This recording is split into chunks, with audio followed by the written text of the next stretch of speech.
আলহামদুলিল্লাহ। আগেই তো আমাদের সঙ্গে ইবাদত করেছে, একসঙ্গে আমরা ইবাদত করতে শুরু করলাম। সুবহানাল্লাহ। আমার মায়ের নবী, দিনের নবী আলী আবু বকর ওমরকে ডাক দিয়ে বলে, রে আলী, রে ওমর, রে আবু বকর, তোমরা যদি নাও জানো, আমি জানি আমার সাহাবী কোথায়। সুবহানাল্লাহ। আমার মায়ের নবী, দিনের নবী হযরত সালমান ফারসি রাদিয়াল্লাহু তাআলা আনহু বাড়িতে চলে গেলেন। সালমান ফারসির বাড়িতে যাইয়া আমার দিনের নবী দেখলেন গো, আমার দিনের নবীর উপর সালমানের পরিবার, বিবি, ছেলে মেয়েদেরকে সকলকে নিয়ে আল্লাহর নবীর মিলাদ মাহফিল পালন করে।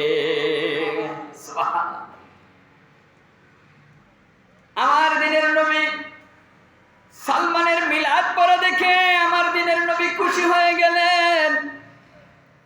আমার নবীজি ডাক দিয়ে বলে, রে সালমান, সবাইকে ডাকলাম, সবাই গেল, কিন্তু তুমি আমার কাছে গেলে না কেন?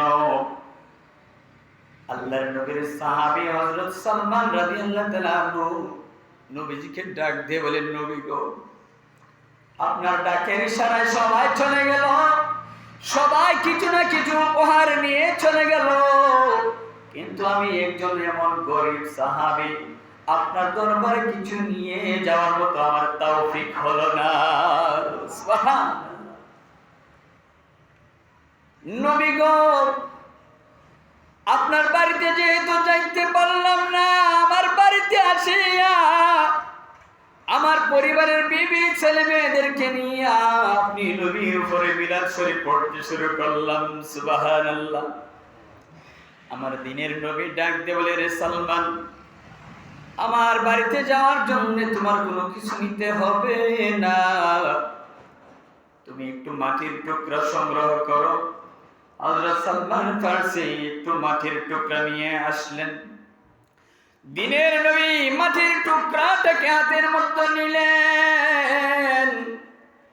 মাটির টুকরাটাকে নেওয়ার সঙ্গে সঙ্গে ওই মাটির টুকরাটা নবীর হাতের মধ্যে, হাতের স্পর্শ লাগার সঙ্গে সঙ্গে স্বর্ণে পরিণত হয়ে গেল। কত বড় একটা মুজিজা! মাটির টুকরা কি হয়ে গেল? স্বর্ণে পরিণত হয়ে গেল। আমার নবীজি হযরত সালমানকে ডাক দিয়ে বলে, সালমান, না, ওই স্বর্ণের টুকরাটা তোমার হাতে রাখো, তোমার যখন প্রয়োজন হবে একটু একটু স্বর্ণ বিক্রি করে তোমার পরিবারের জন্য খরচ করবে।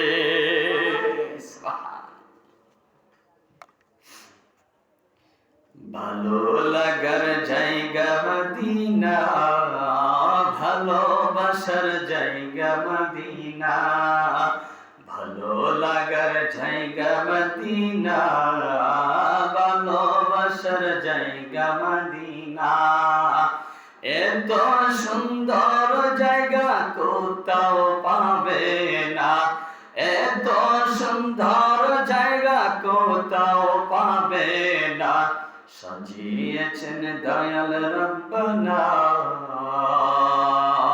ভালো লাগার জায়গা মদিনা, ভালোবাসার জায়গা মদিনা, ভালো লাগার জায়গা মদিনা। ঠিক কিনা? ওই নবীকে ভালোবাসলে, ওই নবীর উপর দুরূদ শরীফ পড়লে, ওই নবীর উপর মহব্বত করলে,